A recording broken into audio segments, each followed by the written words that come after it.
Wah, anime feminis ini. Cowok dikalungin kayak gitu, jadiin budak lagi. Sepertinya perbudakan tidak buruk di Jepang, di mana pria dikucilkan dan wanita berkuasa. Semua ini terjadi karena buah persik mereka. Bukan buah persik yang itu, tapi yang ini. Ini adalah buah persik yang bisa memberikan berbagai macam kekuatan super, tapi hanya kepada wanita saja. Jadi yang laki-laki gak akan dapat kekuatan apapun dari memakan buah persik ini. Dan buah persik ini hanya ada di dalam Mato. Mato adalah dimensi lain yang dihuni oleh para iblis. Dan bencana ini terjadi tiba-tiba di Jepang, membuat manusia yang gak tahu apa-apa tiba-tiba keseret ke Mato dan harus bertahan hidup di dalam Mato sampai bantuan datang. Dan inilah yang terjadi kepada MC di anime ini, yaitu Wakura Yuki.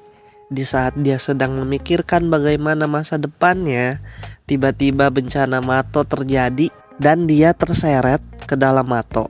Untungnya Yuki berhasil diselamatkan oleh Korps Defensi Iblis.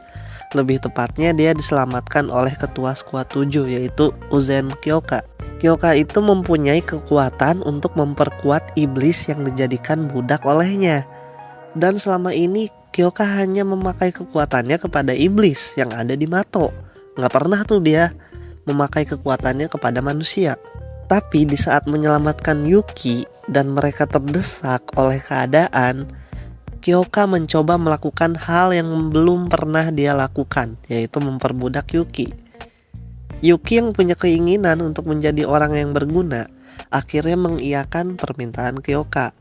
Lalu Yuki menjilat jari Kyoka, dan terjadilah perubahan pada tubuh Yuki. Dia berubah menjadi semacam iblis, tapi dengan desain yang lebih bagus dan warna yang lebih cerah. Singkat cerita, setelah mereka berdua mengalahkan banyak iblis, terungkap bahwa Kyoka sebagai majikan harus memberikan imbalan kepada budaknya. Tubuhnya akan bergerak sendiri untuk memberikan imbalan yang sepadan. Walaupun si Kyoka gak mau nih, tapi tubuhnya bakalan bergerak sendiri. Dan imbalan pertama yang diberikan Kyoka kepada Yuki adalah ciuman. Wah, enak banget Yuki. Aku juga mau. Setelah itu Kyoka mengajak Yuki untuk bergabung ke Korps Defensi Sihir. Bukan jadi Korps Defensi Sihirnya sih, tapi jadi budak dan babunya skuad 7. Dari sinilah cerita tentang majikan dan budak dimulai. Sebagai wibu yang berbudaya, seharusnya lu suka anime ini. Karena adegan ecchinya yang memanjakan mata, cewek-ceweknya cantik semua, opainya gede-gede. Gimana gak terpuaskan tuh hasrat kaki ketiga lu. Gua aja capek harus bolak-balik ke kamar mandi mulu karena nonton nih anime. Tapi bener dah, tujuan nonton nih anime ya karena ecchinya aja sih. Untuk actionnya sih biasa aja, gak ada yang istimewa. Iblisnya juga CGI. Tapi yang aneh, cerita ini anime cukup membuat gue tertarik dan penasaran tentang kelanjutan ceritanya. Karena masih banyak karakter yang belum diperlihatkan, kekuatan-kekuatan yang dipunyai skuad-skuad lain dan anggotanya itu masih misteri dan gue penasaran. Yang lain tuh kekuatannya apa aja? Apakah ada yang punya kekuatan yang OP banget atau kekuatan yang unik?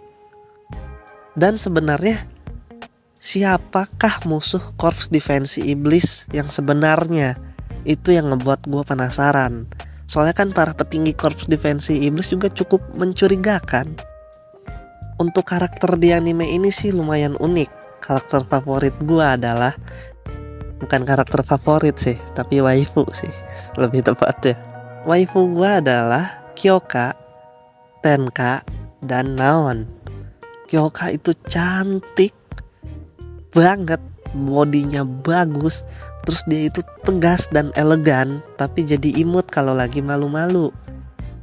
Tenka juga sama, cantik, bodinya juga aduhai, tapi si Tenka itu agresif banget buat nyerang si Yuki. Enak banget si Yuki, iri gue jadinya. Terus kekuatan si Tenka juga keren banget. lubang hitam, black hole, dan bisa teleportasi juga. Ada tuh di salah satu episode pas Tenka ngelawan karakter yang mirip sama Yoshimitsu ini dari game Tekken. Tenka ngeluarin jurus andalannya. Di situ visual dan sound design jurusnya si Tenka keren dan indah banget sih menurut gua. Gua ketagihan ngedengerin sound design jurusnya si Tenka sampai gua ulang-ulang tuh adegan. Terus si Naon yang sama cantiknya dan sama bodinya juga bagus. Ya iyalah, soalnya dia kan model, mantan model.